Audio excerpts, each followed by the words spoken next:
Hello and welcome to another tutorial on SolidWorks from solidmastery.com. Today I wanted to go over some surface blending and analysis and try and get across the idea of building complex forms with control. Surface blending is very important. For example, much of it is used for consumer product design, aesthetic conceptual forms and exploration, as well as organic detailing. So let's get straight to it. What I have here are 3 sets of planar surfaces, just to demonstrate the different blending scenarios you could get. Firstly, we'll construct a lofted surface across the first set of planar surfaces, accepting the default settings. Now, as you can see, this is not a blended surface, but it gives us a grounding, a base to understand from. So if we head over to the Evaluate tab, click on Curvature, and you'll get a plot of curvature across these faces, these surfaces, and you can see when I hover my mouse over the surface, it gives me a curvature reading of 0. The black indicates there's no surface change, and that is correct for this situation. If we now go ahead and create a second surface loft on the second set of planar surfaces, but this time if I turn on the mesh display, this time we'll add a tangency relationship as well as a tangent relationship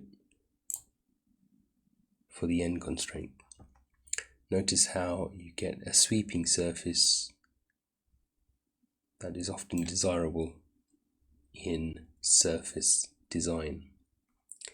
And this time when we turn on the curvature plot, you'll notice we have some new colors. As I hover my mouse over, we start getting a reading on the curvature plot, and these colors indicate some transition, some changes in the curvature of the surface.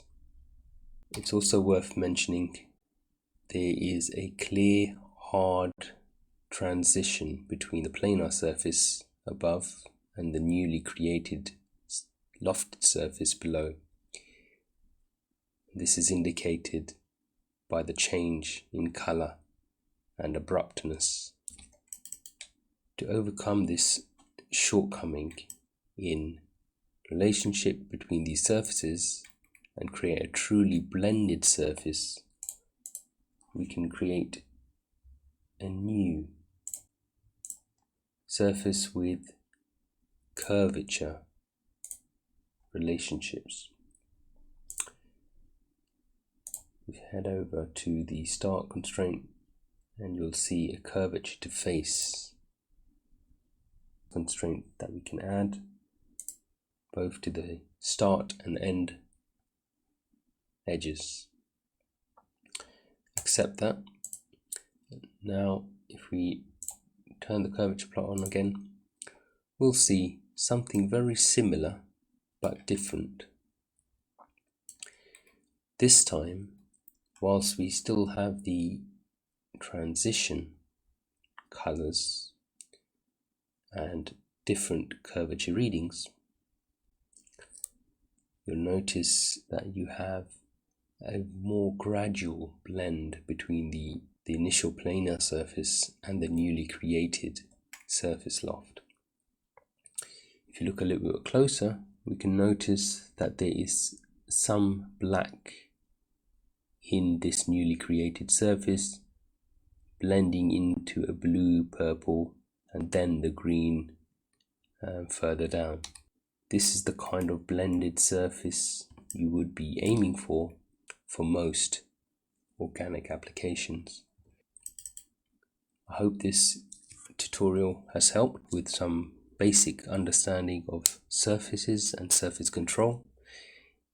In other videos, I'll go over some more advanced concepts to further facilitate your understanding of surfaces. Thank you for watching. Be sure to like the video and share with your colleagues and friends.